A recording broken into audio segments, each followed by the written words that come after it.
हिंदू, मुस्लिम, सिख, जैन, बौद्ध, ये सभी धर्मों में गुर्जर समाज के लोग हैं, लेकिन सभी ने सम्राट मिहिर भोज पर फोकस कर दिया है। तो जिस तरीके से ये दो समाज आपस में, राजपूत समाज और गुर्जर समाज, मिहिर भोज को लेकर एक तरह से तनाव पैदा हो रहा है, तो मेरा सवाल आपसे ये है कि आने वाले समय में इसके किस तरीके के परिणाम निकल सकते हैं? हाँ ठीक है। आपने तो आने वाले समय की बात की है, तो जो समय चला गया थोड़ा सा उसकी भी बात कर लें। जैसा आपने कहा कि ये जो सर्व सभी धर्म हैं, हम गुजर उनमें ऐसे ही नहीं रहते। इनमें अधिकांश धर्म हमने ही बनाए हैं, या हमने उनको जो पुनर्जीवित किया है, सुप्तावस्था में थे, और करीब करीब सभी धर्मों में हमारा योगदान है। और जहां तक ये मिहिर भोज वाली बात है, ये मिहिर भोज तक ही सीमित क्यों है? सबसे पहली बात तो ये है क्योंकि मिहिर भोज तो 10वीं शताब्दी में है, 9वीं शताब्दी के आखिर में है, और गुर्जर समाज तो उससे पहला है। अब मिहिर भोज को आप जो है मतलब तक ही क्यों सीमित कर रहे हैं गुर्जर इतिहास को? गुर्जर इतिहास तो कुषाण भी गुर्जर हैं, हूण भी गुर्जर हैं, प्रतिहार मतलब प्रतिहार वंश में अब आप देखें तो प्रतिहार वंश तो नागभट्ट ने आरंभ किया 737 के आसपास। और नागभट्ट का नाम स्वयं में अपने आप में परिचायक है। और मिहिर भोज भी भट्टारक लिखते हैं अपने आप को। भट्टारक का मतलब बटार गोत्र, मैत्रक गोत्र, और बौद्ध धर्म के रक्षक है। वो आप जो है उसके ऊपर जो फन देखते हैं गौतम बुद्ध की मूर्ति के ऊपर, तो वो नागवंश का फन है, क्योंकि नागवंश ने ही रक्षा की है, और हम नागवंशी ही हैं गुर्जर। और खास तौर से परमार, चौहान, चंदेल, ये तो सारे नागवंशी ही हैं। तो इन्होंने बौद्ध धर्म की रक्षा की है। तो प्रश्न यहाँ आता है कि क्या हमारा इतिहास सिर्फ मिहिर भोज तक सीमित है या मिहिर भोज से पहले तक सीमित? और अगर हम नागभट्ट की बात करें तो नागभट्ट अपने आप में स्वयं में, मुझे तो समझने में आज तक तो मैंने सुना नहीं किसी राजपूत ने कहा होगा कि भी नागभट्ट हमारे हमारे हम नागभट्ट के वंशी हैं। और नागभट्ट के वंशी होंगे तो हैं वो, फिर वो गुर्जर क्या आते हैं, वो फिर तो गुर्जर ही बन जाते हैं या बौद्ध बन जाते हैं। लेकिन ये असली इस प्रकरण को इस तरह से देखना पड़ेगा कि मिहिर भोज को ही क्यों आगे किया गया। और ये गलतफहमी है लोगों को कि साहब भाजपा उनके निशाने पे है गुर्जरों के, ऐसा गलतफहमी। आप इसका वाइसा वर्षा है। भाजपा ने क्या, संघ ने ही मिहिर भोज को आगे किया है, और 2013 में ही आरंभ कर दिया था। उसका कारण ये है कि मिहिर भोज जो है उनको ये लगता है कि मिहिर भोज को आखिरी समय में सम्राट काल में ही उसको हिंदू धर्म की तरफ मोड़ लिया गया था। हिंदू धर्म या ये धार्मिक व्यवस्था जिसको आप सनातन कहते हैं या हिंदुत्व कहते हैं, या जो जो मनुस्मृति वाली जो व्यवस्था है, इसकी तरफ को मोड़ लिया गया था। क्योंकि उनके ही राज दरबार में सबसे पहले बाल भारत और बाल रामायण का मंचन हुआ। तो मिहिर भोज तक इसलिए सीमित किया गया है। और ये भी आप समझ लीजिए कि इससे ये विभाजन की जो व्यवस्था है वो तो वैसे तो मनुस्मृति से आरंभ होती है, भी समाज को विभाजित करो और शासन करो। तो जो जो जो वर्ग इसका प्रयोग करता है वो ही इसको प्रयोग करता है, मतलब जो उसका जिसको लाभ होता है वो इसको प्रयोग करता है। तो ये प्रयोग तो इसीलिए आरंभ हुआ था, और ये अच्छी बात है। लेकिन जहां तक बात है गुर्जर की, गुर्जर धर्म को हमने प्रयास किया कि उसको जो मतलब सुप्तावस्था से, आप याद करें आप 2016 में हमने कार्यक्रम किया, 2018 में किया, पुस्तक लेखन भी किया हमने। गुर्जर धर्म को इसलिए आगे लाए क्योंकि हमारे गुर्जर में, खास तौर से गुर्जर जाति में कॉम्प्लेक्स भर दिया गया था। हीन भावना, इन्फेरिटी कॉम्प्लेक्स, ये कूट कूट के भर दिए गए थे। क्योंकि हमने मुगलों का सामना किया, हमने अंग्रेजों का सामना किया, तो वो 500 साल का अवधि जो है उसमें हीन भावना आ गई थी। हमने हीन भावना से निकालने की तो बात की, लेकिन हमारा उद्देश्य ये नहीं कि साहब मूंछ मरोड़ने से हम कोई बहुत बड़े साबित हो जाएंगे। आज ठीक है, हमारे उस हीन भावना से हमें बाहर आना चाहिए। जो हीन भावना थी कि हम मतलब अपने आप को ऐसा समझते थे कि भाई हम तो बहुत निकृष्ट श्रेणी में हैं, तो उससे बाहर आना चाहिए। लेकिन इस सब से कुछ नहीं होने वाला है। खाली आप मिहिर भोज को बहुत बड़ा सम्राट कर दो, अपना दादा मान लो, बाबा मान लो, सब कुछ वही मान लो, उससे तो काम नहीं चलेगा ना। आज की जरूरतें दूसरी तरह की हैं। ये संविधान की व्यवस्था है, लोकतंत्र है, इसमें जनप्रतिनिधि बनने हैं, तो जनप्रतिनिधि तो एक वर्गीय से भावना से बनते हैं। वर्गीय भावना डेवलप होगी तो उससे होता है, वो विभाजन से तो नहीं होते। एक कोई जाति अपने आप को ये मानने लगे कि साहब मैं ये आयोजन करके और मैं ही मतलब सांसद बन जाऊंगा, विधायक बन जाऊंगा, ये ज्यादातर जो आप आयोजन रोज देख रहे हैं, ये मुझे तो लगता है उसी की तरह से है कि साहब अपने आप को चमकाने के लिए। चमकाने के तो हमें मिहिर भोज को केवल चमकाने से भी काम नहीं चलेगा। हमें अपने जो सामाजिक व्यवस्थाएं हैं, हमें ये देखना होगा कि जो हमारी जाति है, जो गुर्जर जाति है, इसके जो सम्राट हुए हैं, उन्होंने क्या कृत्य किए, उनके कृत्य कैसे थे, उनके काम कैसे थे, उन्होंने क्या क्या अच्छा किया, क्या क्या मतलब जो समाज को दिशा दी, उसकी जरूरत है जानने की। और जानने की नहीं, उसको आज उसको पालन करने की भी जरूरत है। हम जो है मानवतावादी गुर्जर हैं, मानवता हमारा मुख्यतः आज भी चरित्र है मानवता का हमारा। हम मतलब हमारा चरित्र दूसरी तरह का है नहीं, मानवतावादी चरित्र है हमारा, और इसी की जरूरत है। आप गुज्जर इतिहासकार हैं, गुज्जर इतिहास की आपने बहुत काफ़ी जानकारियां हैं और सक्रिय भी रहते हैं, लेकिन पिछली बार हमने देखा बहुत सी, जैसा कि अभी फंदपुरी में हमारे यहाँ एक यात्रा निकली थी, या सूरज कुंड में एक बहुत बड़ा आयोजन हुआ था, इस तरह के आयोजन में आप नहीं जाते, इसका कारण क्या है? देखिए, मैं फिर वही कहता हूँ, जागृति क्या होती है? जागृति ये मतलब ठीक है, इनसे थोड़ा बहुत ऐसा लगता है कि भाई गुर्जरों में कॉम्प्लेक्स दूर हो रहा है, वो आकर के अपने आप को शो कर, ये आप मानते हैं कि इनसे जो है हमारा आत्मबल ऊंचा हो रहा है इस तरह की यात्राओं से? आत्मबल तो आपने आत्म शब्द किया, आत्मबल तो आदमी का चरित्र से ऊंचा होता है, उसकी शिक्षा से ऊंचा होता है, उसके सामाजिक उसके समर्पण से ऊंचा होता है आत्मबल। तो आत्मबल ये शोष है या इससे मतलब ये इस तरह के आयोजन से आत्मबल नहीं बढ़ता है। मतलब ठीक है, हीन भावना से तो हम बाहर आ गए, अब ज्यादा जरूरत नहीं है उसकी जो है। और जहां तक आपने फंदपुरी वाली बात की, फंदपुरी में चमकाने वाली मुझे कोई आयोजन नहीं लग रहा था कि कोई चमकाने का आयोजन, स्वस्फूर्त था, समाज अपने आप निकल करके आया, कोई इसका लीडर नहीं था, कोई इसका श्रेय नहीं ले रहा था, कोई इसको दिशा निर्देश नहीं दे रहा था, सब बच्चे, सब युवा घर से निकल आए, अपने आप को दिखा रहे थे, सफलतापूर्वक निकली हो यात्रा। इसलिए सफलतापूर्वक थी, उसमें किसी का कोई उद्देश्य निहित नहीं था। समाज की जो भावना है, जो हीन भावना जो दादरी से आ गई थी, इससे आ गई थी, उससे आ गई थी, इस तरह की चर्चाओं से आ गई थी, उससे निकलने की कार्रवाई थी वो। और जहां तक है मेरा काम, देखिए दो चीजें होती हैं, एक समाज को जागृत करना, एक समाज में अपने आप को चमकाना।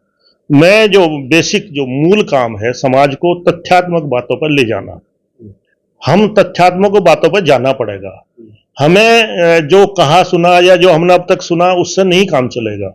हमें जाना पड़ेगा कि कुषाण वंश ने क्या किया, कनिष्क ने क्या किया, कनिष्क के उद्देश्य कितने मानवतावादी थे, वो बुद्धिज्म को क्यों उसने स्वीकार किया, बुद्धिज्म क्यों आया, वो पहले कुषाण वंश जो बुद्धिज्म नहीं है, पहले तो वो जोरस्टिन है, अरस्तु को मानने वाले हैं। यहां करके उन्होंने देखा कि साहब ये तो बहुत सात्विक और सही व्यवस्था है जो बुद्धिज्म है, तो बुद्धिज्म को प्रमोट किया, संगत कराई बुद्धिज्म की, तो उस तरफ वो गए, इसीलिए उनको चरित्र को जो है खराब किया गया, उसको कंस बना करके ये बना करके। आप मानते हैं हीन भावना से निकलने के लिए इस तरह के जो सौता सपोर्ट होते हैं, किसी नेता की अगुवाई ना हो, कोई इसका श्रेय ना ले, इस तरह की यात्राएं होनी चाहिए, प्रोग्राम होने चाहिए? देखिए, हीन भावना से लेकर निकलने के लिए सबसे पहले तो आपको सच जानना होगा, सबसे पहले आपको सच्चाई पर जाना होगा कि सच क्या है।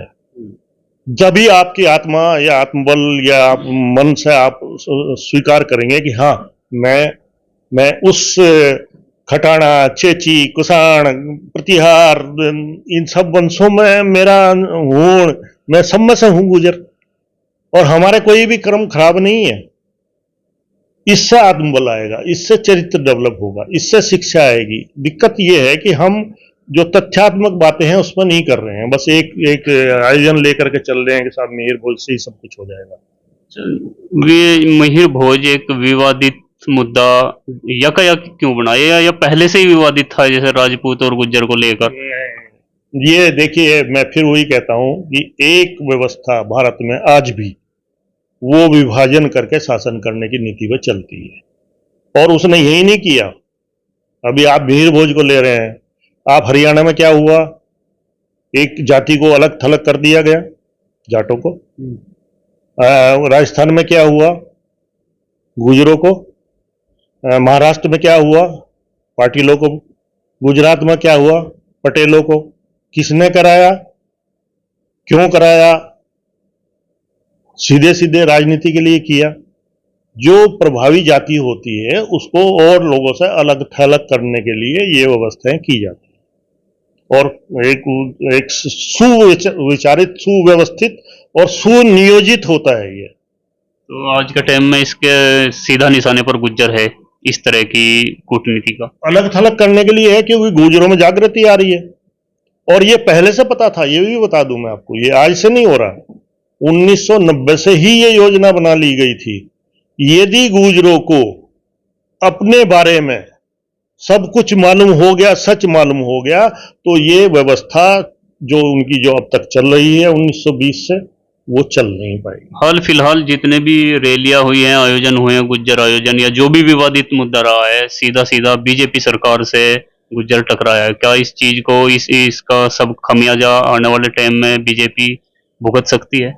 देखिए, भुगतने की बात किसी, मतलब मैं ये मानता हूं कि भाई जागृति तो हमारे लिए जरूरी है, और हम नीचे के पायदान पे हैं, हमें ऊपर तो आना है, अपने बारे में तो हमें जानना है। लेकिन तो हम आज इस लोकतंत्र में कोई ये कहे कि किसी की जाति विशेष से सब कुछ तहस नहस हो जाएगा, ऐसा होता नहीं है।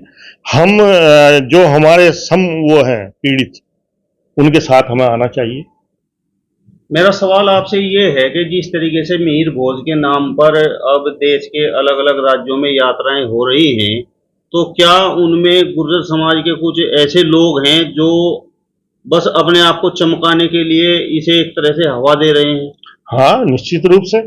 अब ये आप बताओ, आपने तो खुद फनपुरी, आप तो क्षेत्र से हैं, दोनों के दोनों, फनपुरी से, गंगो से, आप दोनों के दोनों हैं, आपने तो देखा है भाई। आप नौजवान यहाँ स्वस्फूर्त निकले, और लोग बात क्या कर रहे थे, छत पर चढ़ के वीडियो बना के डाल लेते कि मैं भी था इसमें।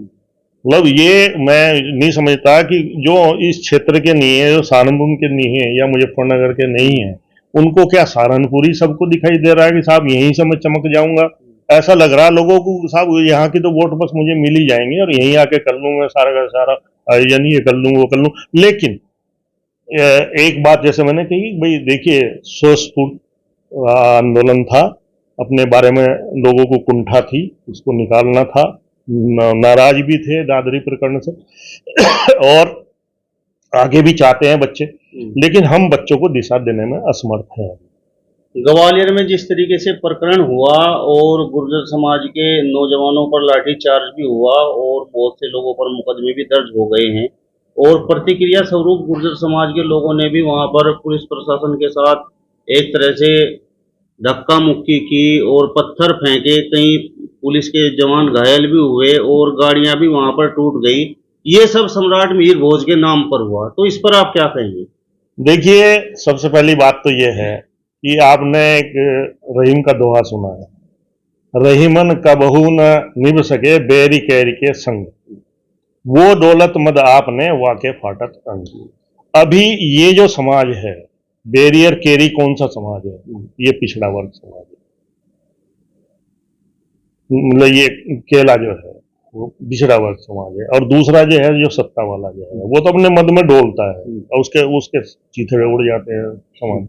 अभी ये इसको इस तरह से लेना चाहिए कि जो पिछड़ा वर्ग समाज है अब वो अंगड़ाई ले रहा है, उसके तरह तरह के आयोजन, तरह तरह की जानकारियां, तरह तरह के व्हाट्सएप पे, फेसबुक पे, अभी वो मतलब उसको जबरदस्ती नीचा दिखाया गया, वो आप अपना अपना सम्मान लेने के लिए कोशिश कर रहा है। और निश्चित रूप से जो सत्ता पे बैठा है, या जो जिसके पगड़ी बंधी हुई है, या जो कुर्सी पर सिंहासन पर बैठा है, और या जो बहुत बड़ी प्रतिष्ठित अपने आप को मान रहा है, तो उसको जब ये लगेगा कि ये तो ये जिनको मैं कुछ मानता ही नहीं और ये सर्वोपरि होने की स्थिति में है, तो उसको कष्ट होगा। निश्चित रूप से जो जो आरक्षण विरोधी हैं, उनको इस बात से कष्ट होगा कि आरक्षण की कैटेगरी में आने वाले लोग उभार आ रहा है। तो अभी ये 1990 से आज तक जो भी आप लिखते हैं, देखते हैं, पढ़ते हैं, सुनते हैं, उसके अंदर जो भावना होती है वो दो ही वर्ग हैं, एक आरक्षण का विरोधी वर्ग है, एक आरक्षण समर्थक। मैंने शुरू में ही आपसे एक सवाल किया था और उसका अभी तक आप जवाब नहीं दे पाए। जिस जी। तरीके से सम्राट मिहिर भोज को लेकर गुर्जर समाज और राजपूत समाज एक तरह से आमने सामने हैं और लगातार खाई गहरी होती जा रही है, तो इसका आने वाले समय में किस तरीके का परिणाम गुर्जर समाज को देखने को मिलेगा? मतलब कुछ नुकसान होगा? देखिए, मैं समझ गया आपकी बात जो है। सबसे पहली तो बात ये है कि ये निर्विरोध है, इसमें कोई वो नहीं है, कोई संशय नहीं है कि राजपूत शब्द या राजपूत जाति गुजरों में से निकली और ये बहुत पुरानी बात नहीं है। 12वीं 13वीं सदी से स्टार्ट हुआ और वो अलग होना शुरू हो गए, कहीं समझौते करके गुजरों में से ही लोग बन गए हैं। अब इसको अगर वैसे कहें तो भाई समाज का तो गुजरों का हिस्सा है और ऐसा कभी होता ही नहीं। परिवार जो है बहुत लंबे समय तक अलग रहता हो, परिवार आप जानते हैं किसी ना किसी समय पर एक किसी ना किसी मोड़ पर एक जगह आएगा, ठीक है ना। जब समाज को मतलब परिवार को जो अलग हो करके अपने आप की वो सोचते हैं मैं ये करूंगा वो करूंगा, वो किस दिन उनको समझ आती है, वो वापस सही बात पर कुनबे में आते हैं। अभी ये खाली राजनीतिक दुरुपयोग के लिए ये सब हो रहा है और राजनीति ने, इसकी बात सही है कि इसने ये मुद्दे उठा दिए राजनीति ने, तो समाज को ये अवसर मिल गया कि वो अपने बारे में सोचे, अपनी यात्रा निकाले, अपने बारे में सही जानकारी ले।